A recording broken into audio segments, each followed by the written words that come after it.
देश में यूं तो कई धार्मिक स्थलों को लेकर विवाद की स्थिति है, लेकिन फिलहाल हम यहाँ जिस धर्म स्थल की चर्चा कर रहे हैं वह इंदौर से मात्र 64-65 किलोमीटर दूर धार में है। भोजशाला विवाद क्या है, क्यों ऐसी स्थिति बन रही है, आज हम यहाँ इस बारे में चर्चा करेंगे। भोजशाला मुक्ति यज्ञ के संयोजक पंडित गोपाल शर्मा जी से। तो गोपाल शर्मा जी, आपका लोकस्वामी मुजो में स्वागत है। इस बार 23 जनवरी को बसंत पंचमी और जुम्मे की नमाज यानी शुक्रवार एक ही दिन आ रहे हैं। वर्ष 2008, 2013 और 2016 में भी ऐसी स्थिति बनी थी। मैं आपसे जानना चाहता हूं कि क्या इस बार भी ऐसी कोई स्थिति बन रही है जिसमें विवाद खड़े हों? जो विवाद की स्थिति आज हम देख रहे हैं, उसका कारण ये है कि 1935 में धार्मिक नारकर दीवान हुए। राजा अल्पायु में अनाथ हो गए थे, सारे पावर उनके पास थे। उनकी हर तरह की सेवा चाकरी करके एक दिन की दुआ करने के लिए स्थान उन्होंने भोजशाला मांगा जी। और उस एक दिन के परमिशन को उन्होंने वहां पर रेगुलर नमाज करने का प्रयत्न शुरू किया। तब धार के हिंदू समाज और आर्य समाज के लोगों को जब पता पड़ा, उन्होंने उसका विरोध करना प्रारंभ किया। 35 से 38 तक यह विवाद चला और प्रतिदिन प्रति शुक्रवार को वहां विवाद होता था। 38 में फिर वो नमाज को प्रतिबंधित किया गया, नमाज का सामान जब्त हुआ और उसका पंचनामा बना। तो 39-40 में वो सामान फिर उन्हें माफी मांगने पर वापिस दिया गया। तब नारकर दीवान ने उनको बख्तावर मांगे पर एक मस्जिद बना के दी उस नमाज के एवज में, जिसका नाम आज भी रहमत मस्जिद है, राजा की रहमत। अच्छा। और ये इस विवाद को पूर्ण समाप्त कर दिया जी। लेकिन हम देखते 78-80 के आसपास जो वहाँ के कमाल मौलाना के जो सदर थे निसार अहमद, वो कांग्रेस शासन में वहाँ के नगर पालिका अध्यक्ष बने और तब उन्होंने पुनः उस एक दिन के आदेश को फिर पुनः प्रारंभ कर दिया। अच्छा। और हिंदू समाज 47 की आजादी के बाद फिर उन्होंने अपना सक्रियता बंद कर दी थी, लेकिन 78 से वो नमाज चालू हुई। तब उसके पहले 1952 में वहां के हिंदू महासभा आर्य समाज के लोगों ने महाराजा भोज उत्सव समिति का गठन कर राजा भोज के विचारों को जन जन तक पहुंचाने का कार्य प्रारंभ किया। 4 दिन का जन्मोत्सव मनाना प्रारंभ किया। तब से चल रही थी, लेकिन नमाज 78-80 का चालू हुई। तब 87-88 से हमने इस सत्याग्रह की ओर कदम बढ़ाया जी। और 4 फरवरी 51 से हमने सत्याग्रह प्रारंभ किया। अब सत्याग्रह प्रारंभ किया तो प्रति मंगलवार अंदर जाने का प्रयत्न करते थे, प्रशासन रोकता था, संघर्ष होता था। अच्छा, भोजशाला को लेकर सर्वेक्षण भी हुआ था, उसमें क्या जी। निकला? अभी 98 दिन वो सर्वे चला है जी और वो पिटीशन में नहीं लगी थी। जी जी और पिटीशन के माध्यम से 22 मार्च से 28 जून तक जी 98 दिन सर्वे चला।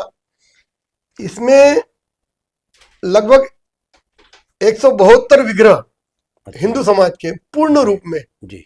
जिनको हम सीधे पहचान सकते हैं कि कौन से भगवान है। अच्छा। अभी सर्वे के दौरान जब गर्भगृह में अंदर जाना हुआ तो एक कब्र के आसपास 108 हनुमान जी की आकृतियां बनी हुई। अच्छा। और दूसरे के वहां पर राम दरबार है और भगवान कृष्ण खंबे पे कालिया नाग पे नृत्य करते हुए, ऐसे सारे चित्र बने हुए। तो बता दीजिए कि बीच में जो बैठे हैं दरगाह के रूप में कौन हो सकते हैं? अच्छा पंडित जी, जैसा कि आपने अभी बताया कि याचिका भी आपने ही लगाई थी, तो अभी हाई कोर्ट में क्या स्थिति है? जी, हाई कोर्ट में हमने आवेदन लगाया था जी। और हमने लगाया था कि एक ही स्थान पर नमाज भी हो रही है और पूजा भी हो रही है। जी। अगर आपको लगता है कि मस्जिद है तो आप उनको दे दीजिए, आपको लगता है मंदिर तो हमको दीजिए जी। जब तक टाइटल चेंज नहीं होगा। अभी लिखा हुआ है भोजशाला कोष्टक में कमाल मौलाना एंड कमाल मौलाना मार, एंड मतलब और तो ये भोजशाला को कमाल मौलाना बोलते हैं, जबकि कमाल मौलाना बाहर है। तो भोजशाला एंड कमाल मौलाना मार उसके टिकट पे भी लिखा हुआ है। अच्छा। तो उसको दोनों को एक मानते थे। जब तक टाइटल नहीं होता, हमने टाइटल के लिए पिटीशन लगाई थी जी। और टाइटल सिद्ध करने के लिए वहां का सर्वे जरूरी है। जी।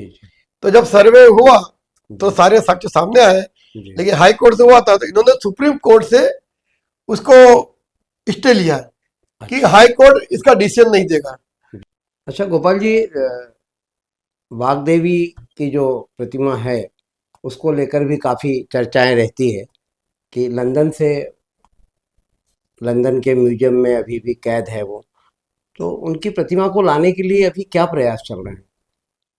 हमने सुब्रमण्यम स्वामी जी को वकील किया था, जी। गए थे, जी। उन्होंने वहां पे वाद दायर किया था, जी। तो वहां से जवाब मिल चुका है कि प्रतिमा हम देने के लिए तैयार हैं, जी। पर देंगे उसी स्थान के लिए, हम्म। क्योंकि संग्रहालय के लिए नहीं देंगे। जी। जी। संग्रहालय में तो यार रखी हुई है, रखी हुई है। तो जब तक तो वो देने के लिए तैयार है। लेकिन यहाँ की जो भी मुखिया है जी। उसकी इच्छा शक्ति कमजोर है, तो इसलिए वो डिमांड नहीं कर रहे। गोपाल जी, काफ़ी कुछ बातें आपने हमें बताई हैं, परंतु एक चंद लाइनों में, बहुत कम शब्दों में मैं आपसे जानना चाहता हूं कि आपकी दृष्टि में इस विवाद का हल क्या है? देखिए, ये तो मुसलमानों को भी पता है कि जहाँ यज्ञ हो जाता है, जहाँ महिला प्रवेश कर जाती है, उनके कुरान के हिसाब से भी वो नमाज कबूल नहीं है। जी। है ना? जी। उनको भी पता है, सारे अवशेष वहां दिख रहे हैं। जी। खुली आंख से देखोगे तो सारे एक एक खंबा बोल रहा है कि वो माँ का मंदिर है। जी। है ना? पूर्वजों द्वारा जो गलती हुई आपके, उस गलती को सुधारते हुए आपको स्वयं उसको वहां से हट जाना चाहिए। जी। वो मस्जिद नहीं है, केवल उनकी जिद है, और राजनीतिक संरक्षण के चलते ये नमाज हो रही है। उन्होंने स्वयं इसको छोड़ देना चाहिए जी। मेरे हिसाब से। जी। और नहीं तो शासन ने भी जो साक्ष्य दिख रहे, साक्ष्य के आधार पर निर्णय लेना चाहिए उसका। जी। जी। इसके अलावा कोई हल नहीं कि जो अभी तो सर्वे हो गया है राम मंदिर के भी, उसमें आपने देख चुके हैं कि सारे साक्ष्य हुए, राम मंदिर बना है। जी।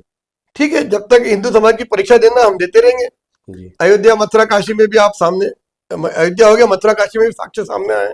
जी। जी। जहां जहां इन्होंने ऐसे 3000 स्थानों पर जहां जहां ये जाकर बैठे हैं, जी। वहां सभी अगर देखेंगे तो सारे मंदिर है। किसी भी भोजशाला खुदी तो कोई खुदा तो मिला नहीं। जी। जी। है ना? जी। जी। वहां हमारे देव स्थान मिले, और जहां वो बैठे कमाल मलाक नाम पर, वो भी भगवान शिव का और मंदिर निकला है। जी। जी। तो सर्वे के दौरान उनका पक्ष भी साथ में था। जी। जी। उनको पता है कि यहाँ एक भी निशान मुस्लिम समाज का नहीं निकला है, जी। जी। तो उन्हें छोड़ना चाहिए। और शासन ने भी जो सत्य है उसके आधार पर निर्णय करना चाहिए। जी। लंबे समय तक सत्य को छुपाया नहीं, दबाया नहीं जा सकता। जी। उसी कारण से ये जो भी विवाद की स्थिति बन रही है, राजनीतिक तुष्टीकरण के तहत जी। ये नमाज चालू हुई थी, और आज जी। भी हो रही है। जी। बसंत पंचमी के दिन भी मुसलमान स्वयं नहीं आता है नमाज पढ़ने, जी। प्रशासन संरक्षण में लाता है। तो ये हैं पंडित गोपाल शर्मा जी, भोजशाला मुक्ति यज्ञ के संयोजक। आज उन्होंने भोजशाला विवाद पर और भोजशाला को लेकर, राजा भोज को लेकर और माँ बागदेवी को लेकर सभी बातें विस्तार से और बहुत अच्छे ढंग से यहाँ पर प्रस्तुत की, यहाँ पर रखी। लोकस्वामी मोजो को उन्होंने जो अपना समय दिया है उसके लिए उनका बहुत बहुत धन्यवाद, आपका आभार व्यक्त करते हैं।